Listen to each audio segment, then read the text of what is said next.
You don't think I bully, do you? Right. Yeah, that will get the answer. And no matter what level of the organization you are, is you don't know how you land unless you ask. But what I Yeah. want to know is, what's your experience? Because Andy, your experience is different than mine. You're going to see any issue slightly differently, or maybe vastly differently. And that's where I get to learn, because I'm blind to what I don't know. Not because I'm stupid. It's just, we just know what we know. But Yeah. I want to know what you know. Leader walks in and say, I've got a great idea. And when you say, as the boss, I've got a great idea, frankly, the only response is to say, that's a great idea. An important process here is to recognize 3 is greater than 7. 7 is not a priority list. 3 are priorities. 3 can be remembered. It's why our phone numbers are built 334. You have an area code. If I asked you, what's your 10-digit number? It's a lot harder to remember than remember, oh, I've got an area code. I've got an NXX. I've got 4 digits to my phone number. I got that.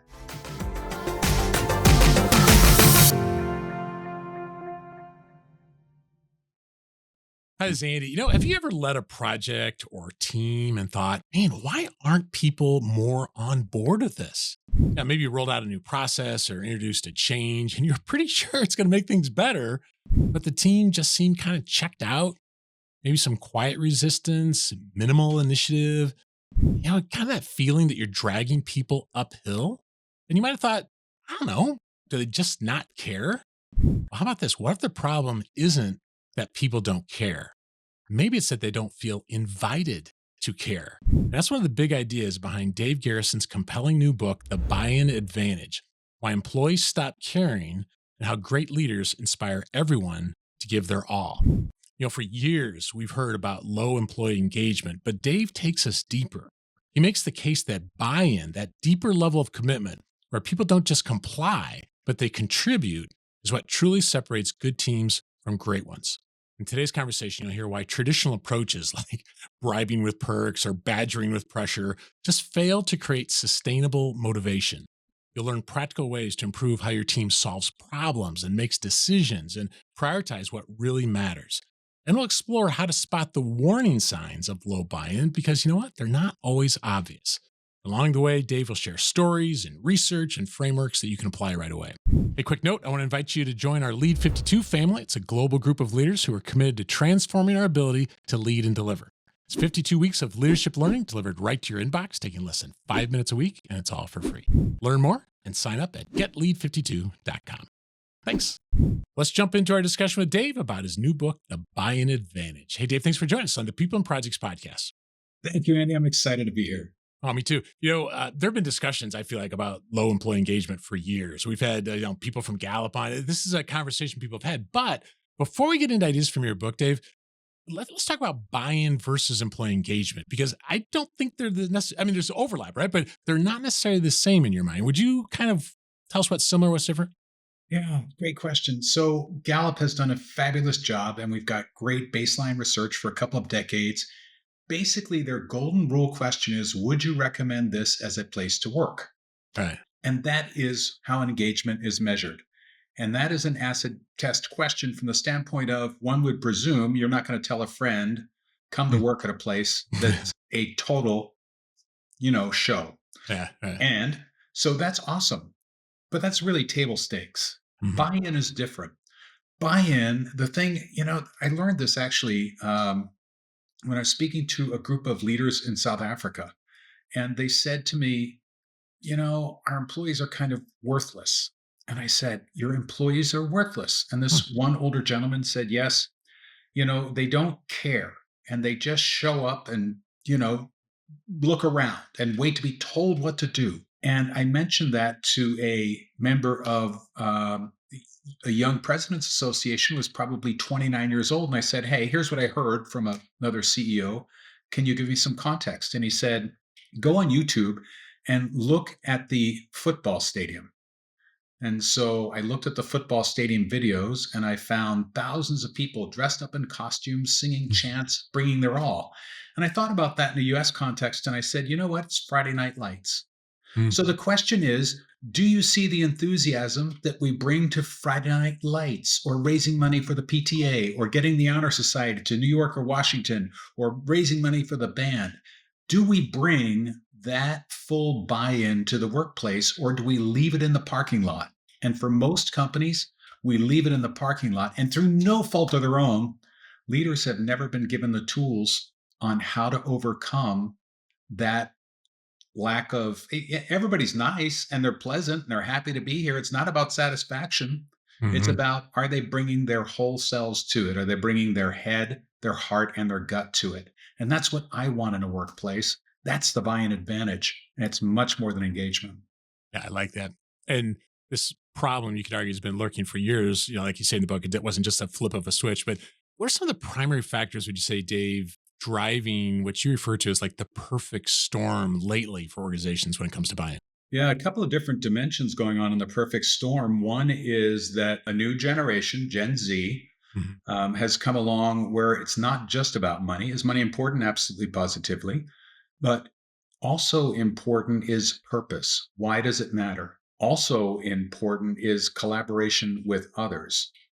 And so when you combine those new requirements of Gen Z with a broader requirement as a result of the pandemic, that purpose counts. Is it worth me driving 45 minutes each way and putting my kid in daycare or leaving somebody else to care for an ailing parent to come to work if it's all about money? And that question reverberated through society and launched this whole explosion of remote work. And some people said, well, why would I ever bother coming back? So, what we would offer is those companies who say you have to come back. And if we're in a non-manufacturing situation, so say we're in offices, if you Right. have to come back, I would ask them, how have you adjusted the meetings, for example, which are the biggest waste of time?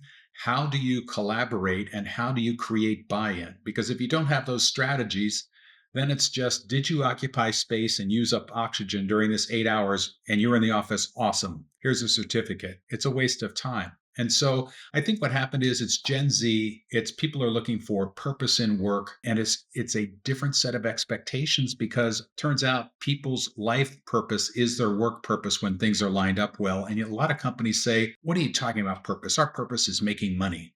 And if that's the purpose, you've lost. Just write them a paycheck and wait for them to leave to go to the next company. You talk in the book about how the pandemic, the disruption from that's kind of implied what you said about the work from home and now maybe back or whatever. But you know what I feel like I hear a lot, Dave, is, well, it's just Gen Z. Right. And I think the same thing was probably said, oh, it's just the millennials right before that. Yeah, And yeah, yeah, once yeah. upon a time, it was, Yeah, but you say in the book, don't believe anyone who blames the problem on any just one of any of those factors. Right. Do I remember that from the book? Like absolutely. it's too easy to use that as a scapegoat. Right. These young kids, I heard it the other day. Yeah. These young kids, Right. they don't want to work. That is code for they don't look at work at the same way I do. Mhm. And so, if that's the case, you can either blame the kids and say, what worthless, shiftless people, or you can say, that's really interesting. I wonder how I could take advantage of their beliefs to generate better results for our project team. Right. Yeah, for sure. Sometimes I'm able to see a problem, but if I'm not careful, my reaction to the problems make things worse. And I Yes. think some people realize there's problems with this buy-in, right? But what are some of the top ways we try to deal with it that either don't help or actually make buy-in worse? Yeah. One of the things we do is we just yell louder. It's like when you're speaking to somebody who doesn't speak English, you just say it louder and hope that they understand then. Yeah. And what happens is they walk out the door and you say, why are you walking out the door? And they say, I got a better job. That's the biggest lie ever told. It's code Mm, for, I'm quitting you, boss. So the other is bullying. I will bully your way and I will bully you, bully you, bully you until you do the performance by embarrassing you. The third is bribes. mm. So bribes is, let's put in a ping pong table. That'll make them Yeah. happy. Let's do free pizzas on Fridays. That'll make them happy. It's not that people don't appreciate that. They do. Thank you very much. It has nothing to do with buy in. It has to do with free pizza. It has to do with ping pong, which is great. So, bullying and bribing and saying it a third time louder as if they don't speak English are not successful ways that actually make the problem worse because it makes people say, do they have any clue what's going on here? Yeah. Yeah. And yet I Sometimes don't fault the leaders, as I well, said. yeah. Sometimes I feel like the bullying is just outright bullying, but sometimes it's more subtle. You talk about PB and J. Yeah. Would you mind mentioning what that acronym was? Because I think it's very memorable. Yeah. So PB&J actually, It's interesting because we use it in two different references. One that's not in the book. Project managers will be so aware of the importance of mapping out process, right? And yet, most leaders we talk to do not get that appreciation of mapping out process. They say, well, everybody knows how to do it. And so we'll actually ask leaders, could you tell me just on your own, just silently write down, everybody knows how to make a PB&J sandwich. So write down, how do you make a PB&J sandwich? And what we find when they compare notes is that there are people who start at some places, people who stop at other places, some people who are very detailed, some people who are top level. And so, one of the most important questions that we ask teams is, what does a process look like to you? Mm. Because a project manager can give me all kinds of different levels of detail. It can Right. be 42 pages, it can be 12 pages, it Right. can be, I'm a pilot. And Right. so for me, if I have an engine out, I don't want to have to go through a manual and find on page 362 what the procedure is. I just have a checklist that has maybe 6 items on it. So PB&J is one of the references we use in projects. And then in the context of how we can make things worse, I think just see if I got it right. Patiently badger and jam it down their throats. Right? Is that the other one? Absolutely. No, you Yeah. nailed it. Yeah. It Yeah. is patiently badger and jam it, Yeah. PB&J. Yeah. Yeah. And And that works until they leave, and then we blame it on them because they left for a better job and that's their fault somehow. mhm. The reason I wanted to call it out is I don't think anybody listening to us, Dave, thinks I don't bully people, but we might patiently badger, right? We might without even realizing it, the way it's experienced by other people could be PB and J. Yeah, and that's, one of the things that's very humbling as a leader to recognize, and no matter what level of the organization you are, is you don't know how you land unless you ask. And Mm, there's a way to ask to intimidate people. You don't think mm. I bully, do you? Right. Yeah, that will get the answer. It's like the leader who walks in. One of the things you talk about in the book is the leader walks in and says, Monday, they're thinking about the job while they're mowing the lawn. They've got some idea. They come in Monday morning, Mm, say, I've got a great idea. And when you say, as the boss, I've got a great idea, frankly, the only response is to say, that's a great idea, right. and ask questions around the edges. And that's not your intent, but it's Mm, how you land with other people. So, one of the things we talk about is, don't waste your time with a buy in advantage if you're not curious. mm, If you're not willing to be humble and curious, this process is probably not going to work for you. But if you're willing to say, I'm really curious to know, how do I land? How could I motivate people better? How could I capture other people's thinking to make even better decisions and better choices in mm. how we get stuff done? Yeah. Then this book's for you. Well, let's build on that because I agree. It's a book that you would definitely want to have curiosity on this. And once again, I'd like to say that I'm aware of this, but I don't think someone can read your book without thinking, I probably have some blind spots here. Right. Yeah. And so that's why you need the curiosity. For example, like you say in the book, a buy-in doesn't show up as a metric on a P&L, for example. So Right. with that in mind, what are some warning signs that maybe we could keep an eye out for, some red flags, so to speak, that maybe we have more of an issue than we might think? So, some easy ones that actually do show up in your regular meetings are people who do exactly what they're told and not an ounce more. Mm, That's one warning sign. If you measure engagement, the scores are relatively low. We have clients who have engagement scores in the 80 or 90%, which is, without explaining what they are, that's a really good number. The mm, nationwide average is about 33%, yeah, meaning most people really don't care. And so that's a pretty low bar. So we can do better than that. yeah. Another measure is people are not clear on what the compelling purpose is in the organization. If I walked up to an employee on day one and asked, hey, I got a question.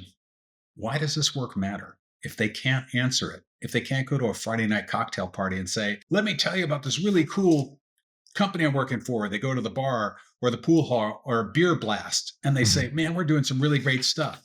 Key customers leaving, turnover, meetings starting late and running over, and measures, just KPIs being missed all the Yeah, time. And it's like, oh, yeah, there we go again. We better lower the standards. Maybe we got to look differently at how we get stuff done. yeah. I seem to recall one in that section was even, hey, wages keep going up, but they people keep leaving, Yeah. right? Just Yeah. and we think, well, the problem is we need to give more, but we're not. We're actually missing what's really causing all this stuff. Yeah. Yeah, yeah, and that's not again, that's not the leader's fault. The Gallup research shows it takes over 30% raise for people who are fully engaged to want to leave an organization, to leave for money. It takes a 30% raise to leave for money if you are fully engaged. If you're not engaged, you're actually willing to take a pay cut. Hmm. We work with a client who is really thoughtful and progressive in human strategy, and they did a survey of the hundreds of people who left their company in a year. And they said, okay, you can only choose one thing. What's the one thing that allowed you to leave? And it was pretty evenly tied between money and boss.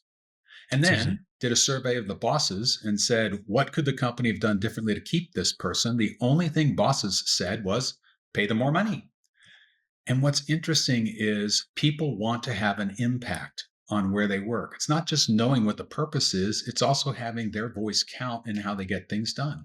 And Mm, I'm not suggesting a democracy. I'm not mm. suggesting that this is we'll just take a consensus on how we ought to do something. This is the leader applying their experience to be very thoughtful in doing things like how to make decisions. And let's build on that one because when it comes to decision making, one of my MBA students said, we try to get so inclusive, we try to get buy in at our company, and things require so much socialization that almost nothing gets moved forward. Okay. Right. And so one of the book strategies is to harness the power of collective genius. And so I Yes. thought it might be interesting to like tease out the difference between effective collective genius and death by consensus.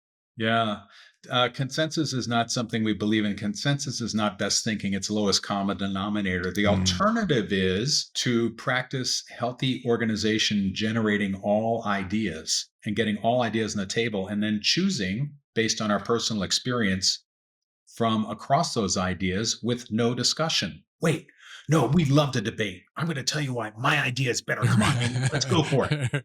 And yeah. we observe so many hours of wasted time debating ideas. And generally, it's one or two people, and the rest are just watching the ping pong match Mm, between two people in an organization. Total yeah. waste of time. I was with a client last week at their annual retreat, group of very successful executives, and I called out a pattern we've observed, which is not unusual, which is where somebody brings up a problem and they all pounce on what the solution is. Mm, And it's like, whoa, whoa, whoa, whoa, whoa. We're missing some really critical steps here. And so when you talk about a project plan for inclusiveness looks like let's agree on what we want an outcome to be. So we want to decrease defects. Okay. Under decreased defects, we then have to say to the group, hey, you know what? Collective genius, take a minute on your own. Everybody in this room, do not say a word, take a mm, minute on your own. Write down what you think might be causing defects. And what you're going to hear is you're going to hear 20 different ideas. Oh, I think it's this. I think it's that. I think it's this. I think it's that, which is awesome. Where groups tend to just make a mistake by omission is they'll go from let's reduce defects to here's my idea. What we mm, want to know instead is what is the problem we're trying to solve? So let's take those 20 things it could be and let's rank them. mm. No discussion. No, this is right. This is wrong. All I'm going to do is ask you to walk up or electronically place a hash mark next to that idea that you think if we address this one idea, it would make the biggest difference. And then we're addressing one narrow problem. But then the second step, equally important in this, let's identify criteria for what great looks like. If we solve this problem, not what's the solution, what would we be considering in criteria? What's the checklist in your head that would let you know this plan, not that plan? Yeah. And we often hear we can get it done in a month. We often hear it doesn't take a lot of resources or money. We often hear it's something that'll be easily understood. We often hear there's somebody accountable for each step. Whatever the criteria are, when I understand what our desired outcome is, when I understand which one of the 18 problems we're solving, and we agree on the criteria, then I am free to brainstorm and just be quiet and let the brain cells fly. And we're calling on every person's experience to say, what would a great plan look like? Given this criteria, this is the problem we're solving for this desired outcome. What happens is we skip over, most of the time, we skip over the steps. We start with, let's decrease defects. And then we go into this brawl of ideas, which is never going to get you the best idea. May Yeah. feel good and like, oh, yeah, it was all that. Mhm. but we don't tap into the collective genius. Or like you said before, the boss goes, "Well, here's what we ought to do," and everyone's All like, right. "Good idea, chief," Yeah. or And it good point. Bosses go last. Leaders go last all the Uh, time, except when it comes to vulnerability, and then leaders go first. that's so Leaders good. go last is one of the principles. That's good. And it even as you're describing that, it reminded me of your chapter and your conversation in the book about just the drama that comes with problem solving. Because even like you said, you started that last answer with, we pounce on things, right?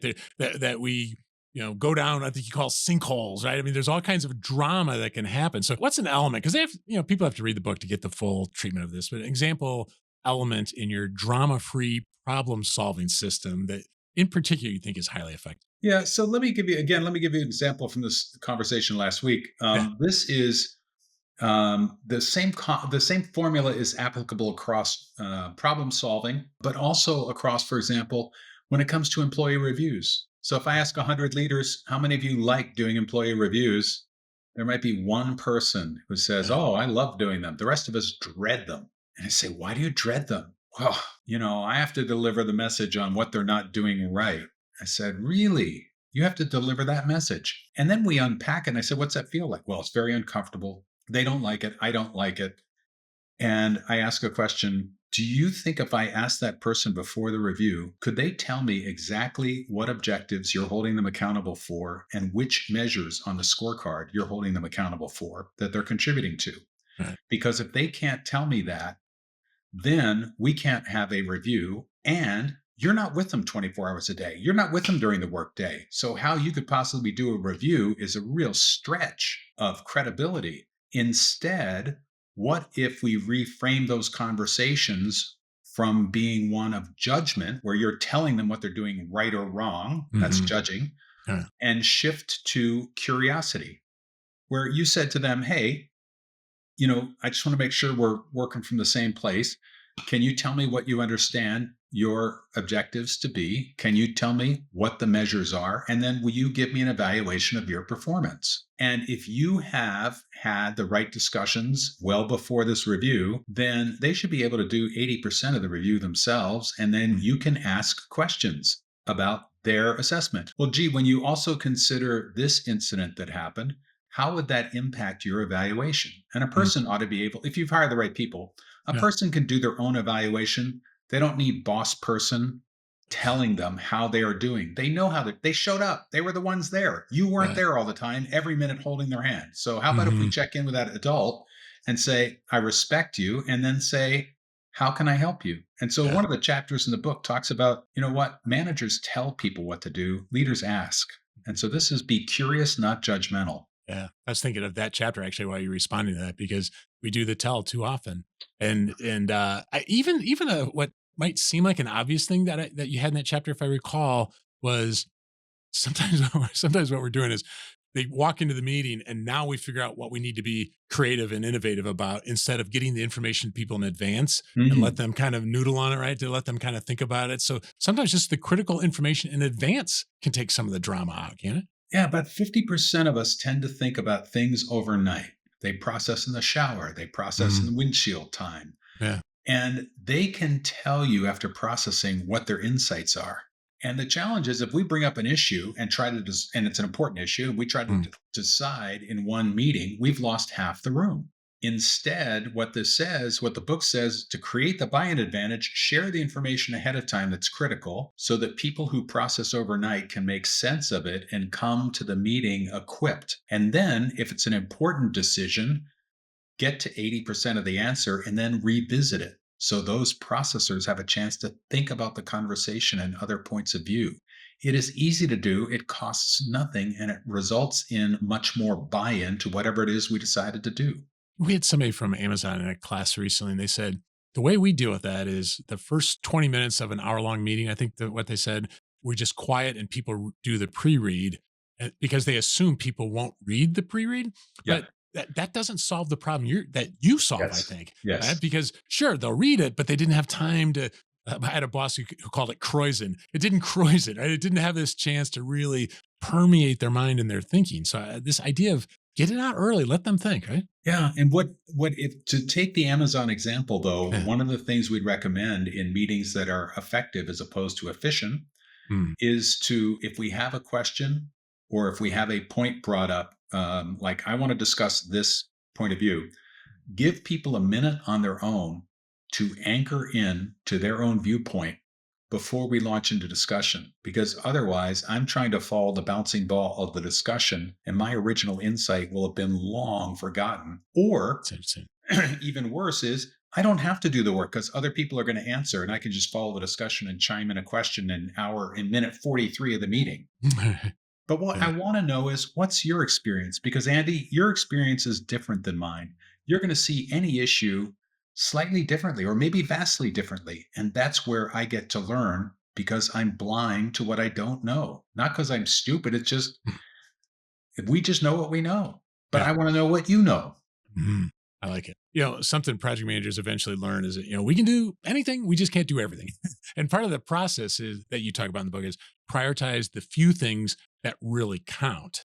Yeah. And a lot of us work for organizations that tend to overcommit. So Yeah. I'm just wondering, once again, people need to read the book to get the full understanding of this, but maybe at least introduce us to the process you have of going from ideation to internalization. Yeah. So there are a couple of different elements of that, but I'll tell you a story. A company in New York, I don't think the story is in the book, but a company in New York, very prestigious brand. And we interviewed managers 2 levels down from the CEO who said, it is my job is filled with tension. We said, oh, what's your job filled with tension? I don't know what to do. And you kind of go, you don't know what to do? Well, yeah, there are 10 demands from the boss.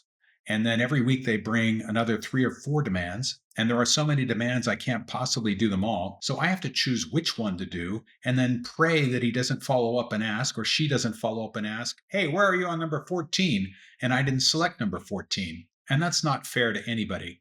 That's good. So what we say is that an important process here is to recognize 3 is greater than 7. 7 is not a priority list. 3 are priorities. 3 can be remembered. It's why our phone numbers are built 334. You have an area code. If I asked you what's your 10-digit number, it's a lot harder to remember than remember, oh, I've got an area code, I've got an NXX, I've got 4 digits to my phone number. I got that. Uh, So 3 things that we work on at any one time. And then when the senior team, for example, selects those 3 things for the next quarter, the next year, or whatever, each leader then takes it to their team and says, here's what we came up with. I'm curious to know, what questions do you have about it? How will this impact our work? How can we contribute to it as a team? That's the internalization point. And so you get great feedback and you allow people to participate in the process of creation. And because they're creating how they are going to internalize this larger message to be carried out, which is different than, okay, hear ye, this is the town hall. Here are the 3 things we've come up with. Any questions? Great. No, let's go back to work. Hey, where do you want to go to lunch, Andy? And that's what happens in the real world. Mhm. And so it doesn't cost a thing to say, hey, here's what I heard from the bossy boss. And I'm really curious to know, how does this affect our team? What questions would you guys have or you women have? And internalize, even if you're not the ones making the decision, internalize what you've heard about direction with your team by asking them, what does it mean to them? How can we contribute? What questions do you have? Really simple. And so that's cascading internalization for buy in.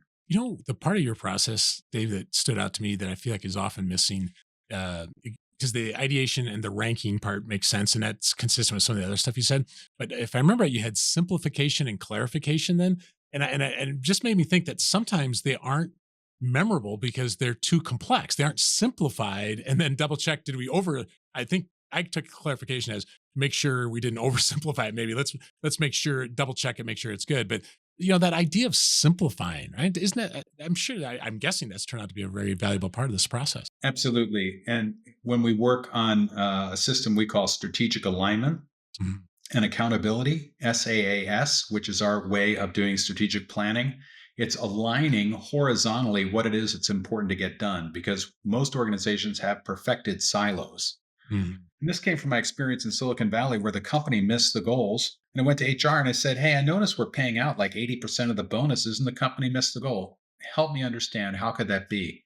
They said, "Oh, you got to go talk to the department leaders." So I went to vice president of manufacturing and I said, "What's up with this?" He goes, "So manufacturing, we hit our numbers, we hit our goals, but collectively there was no linkage." Mm. And so the first thing that has to happen is this horizontal synergy, or what we call aligned actions. But then when we decide what to do to address a problem, whether it's waste or whether it's number of steps in manufacturing or whatever it might be, Mm. what we need to do is decide what action we're going to take. So a goal is not, we're going to reduce the number of steps in manufacturing. That's a measure. It's interesting. But what I want to know from the collective is, so what are we going to do? And then sometimes I'll read descriptions of goals that have like 14 steps. And I go, nobody's going to remember 14 steps. Yeah. And you're not going to get 14 steps done equally well. And you're just sabotaging this process from the start. So let's do this instead. Look at the 14 steps, identify which are the one or two that'll make the biggest difference. And let's put those in the objective that is maybe 2 sentences long, that includes a purpose. Why are we doing this at all? We're doing this to reduce waste. What is the activity to be done? We're going to start to catalog all the waste throughout the factory. And what are we going to do with that information? How will we know it's done? That's simple. People can remember it. And if you can assign a story to it, it's even better. Yeah, that's good. One of the things in the book was the importance of celebrating, and that's Mm. that's reinvigorating, the buy-in. And I'm just curious, any favorite lessons of doing this? Because I think people think we do it, but what are some ways to do it well? Let's say. Yeah, great question. It's unique as the individuals and the organization culture.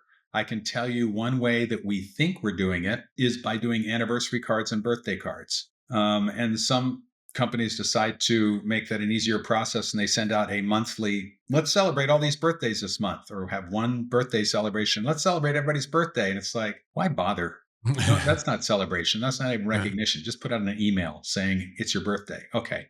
So, what we want to do is let people know we truly recognize what it is they are doing, whether individually or collectively, called out and celebrate it. And so, there's something that is like a Saturday night shooting that is a drive by that says, "Hey, Andy, good job." Right. And we say, don't say anything, because good job makes me wonder, do you know what I do? I did 100 things today. What are you talking about? So be very specific when you want to celebrate something, call it out, and then think about, if it's an individual, how will it land best for them? Do they want to be called out in front of peers? Do they want a personal note? Do they want a note sent to their home? Yeah. Do they want a phone call? Do they want a text? Do they want it posted on social media? So that's for the individual.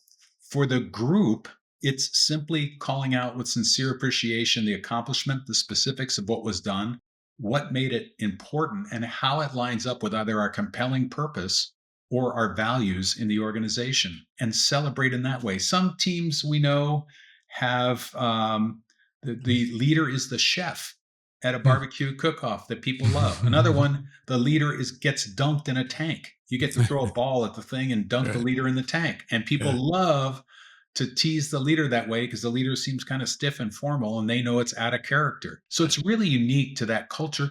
And what I'd recommend, ask employees, Hmm. how do you want to celebrate? Ask them. That's Ask a good. cross functional team of 4 or 5 people and say, what's an appropriate way to celebrate this amazing result? And let them come up with it. While you're saying that, it reminded me of somebody just within about the last month, Dave, where she was telling me that she was leaving her organization. And I'm sure there were many factors to it, but she goes, what really pushed her over was she was a major contributor to something that went well, but the boss only recognized her boss.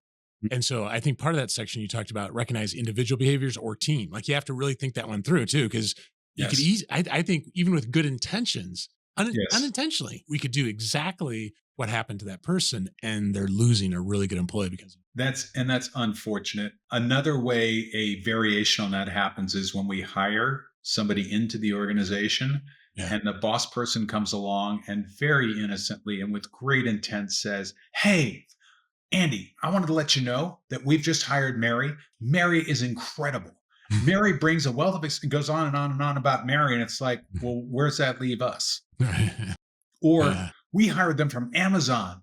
And it's Mm. like, Well, Amazon is, a couple million employees, and Mm. that's interesting that they were at Amazon. What does it got to do with us? As opposed to saying, "Hey, you know what? I'm delighted Mary has joined our team. She's got a lot to learn. Would each of you please help Mary get acclimated here and teach her what works for us so that she can get up to speed and really contribute some of the experience that she has?" That's a very different approach. Is. And I don't remember if you actually said that there's maybe such thing as celebration overload. And I don't think any of us are, most of us are not at risk of that. But I do remember in that section, Dave, that sometimes repeating the same thing too often, if it's kind of the same thing over and over, maybe it loses some of the magic. Is that Yes. right? When Yeah. it comes to goals and objectives, you cannot repeat it enough. When it comes to Yeah. celebrations, yes, if we do the same anniversary celebration every year, Mhm. here are people who have been here 1 year. Here are people Yeah. who have been Yeah. here 1 year. Here are Yeah. people who have been, it loses all of its meaning. So variety is really important in celebration. Yeah. That's why I like your idea of just even talking to the team of what would be good, right? Because we might actually find, like my wife said, her brother, what was it? Their mom would make the same birthday cake every year, but he didn't have the heart to tell her that he didn't like that cake. Yeah. We want to feel really good about it. Right, exactly. And I think that's actually a proxy for what can easily happen in this area, right? Yeah. Oh We have a man. company mentioned in the book, but not this story from that company Yeah. where we had a cross-functional team of employees who were talking about how to increase connectivity across the employees within a location. Mm, And they decided to set up a cornhole match. mm. And they actually set up cornholes in the respective locations. And the CEO said to me something like, "I would never in a million years do that. I would never have that idea. And I respect that that's important to them." And it was a raving hit. Yeah, isn't that And great? people loved it because they love to compete and they love to see how other people show up and get to connect on a different level. I'll tell you, Dave, there's so many things I'd love to talk with you about, but how about this? We end with this. We've got a lot of parents who listen to the podcast, and it's Mm, not a parenting book, but in some ways, families are organizations, right? And we could yeah. struggle with buy-in of sorts. So this might be a stretch, but can you think of any ideas from the book that could be applied to parents who want to foster more buy-in or engagement with their family? Absolutely. Just ask when you have an idea about, say, we're having a problem with getting to bed on time. I know that Mm. would never happen with a teenager, but Right. if it would, you might engage and say, "Do you know what? I feel like one of my obligations as a parent is to make sure you get enough sleep at night. And therefore, some kind of rules about bedtime are really important to me because I want to make sure you're getting enough sleep so you can show up and be your best self tomorrow and be successful because you told me you want to be an astronaut, a sports star, you want to be the hit of the party, whatever, belle of the ball." Mm, So I'm curious to know, what would a successful policy about bedtime look like to you? Would you give it some thought? And let's talk about it tomorrow. mm, mm. And so it's just asking people to co-create, and we call that done with, not done to. Yeah, that's good. You have it in the book, I seem to recall, along the lines of people support what they create or people commit to what Yeah, they create or something like that. Yeah. absolutely. Yeah. I also thought of a bit of a theme. You talked about the slow down to go fast, whatever, slowing down intense moments, maybe, Yes. just take the breath, be curious, asking questions. That part I think applies for sure. Yeah. Maybe the celebrating small wins, as far as values. So yeah, there's probably a lot there. Yeah, well, for those listening, you just gotten a taste of what's in Dave's new book. If you'd like practical, empowering insights on how to develop and maintain more buy-in on your teams, get a copy of Dave's new book, The Buy-In Advantage. I'll put links to the book and the book's website in the show notes for this cast. So, hey, Dave, thank you for joining us on the People and Projects podcast. Andy, thank you. Special thanks to Dave for joining us here on episode 464 of the People and Projects podcast. I hope you enjoyed that conversation. I think it's a really good book of trying to help us identify where we have buy-in issues. And here's just my take on it. I think we have more buy-in issues than what we think. I remember when I interviewed Marcus Buckingham years ago, he talked about how you can create the world's worst manager.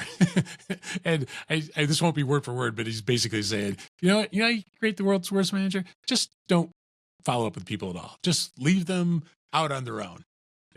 And I think what he's trying to get across with this book is there are ways that we don't just have to settle. I think sometimes we just settle and say, well, employee engagement or how about this?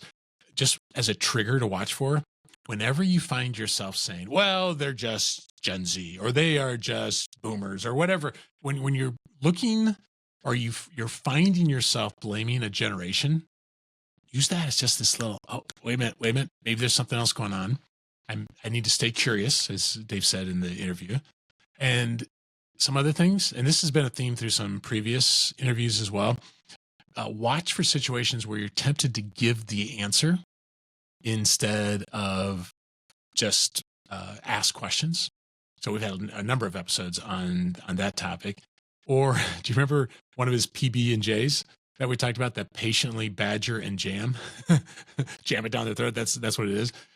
I think most of you listening to this, you're not the bully sort of type when it comes to management, but could it be that we're just patiently, with good intentions, badgering, not because we intend to do that, but they feel it on the other side, that we're just forcing it to happen.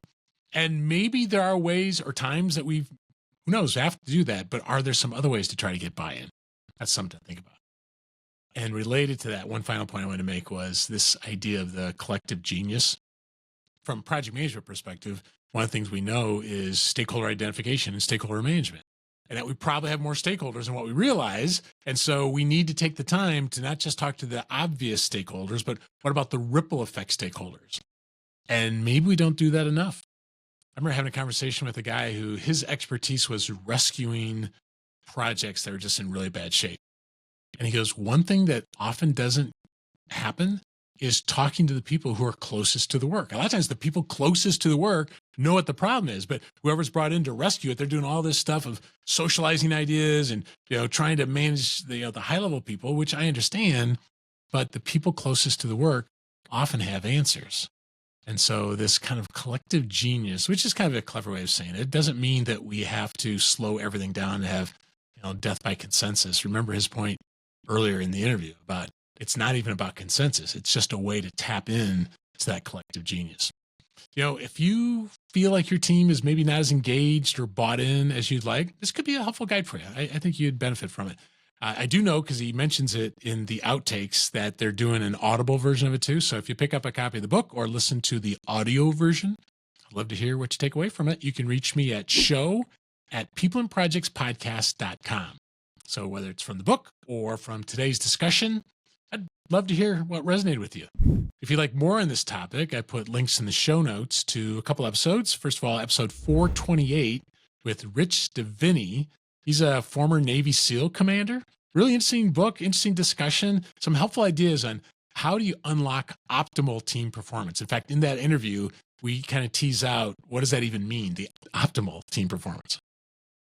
And then episode 94 with Heidi Grant and Tori Higgins. These two, Heidi and Tori, they are hardcore researchers on the science of motivation. And, buy-in is not necessarily always the same as motivation, but they're so closely linked that I think if you go back, because that's an episode far enough back, episode 94, that it depends on how long you've been listening to the podcast, but maybe you might have missed. So, and if you want to go way back, episode 31 with Adam Grant. Okay. So Adam recently told me that was his first podcast interview ever. So that was many, many years ago. So take a listen to, what was Adam like before the world knew who he was?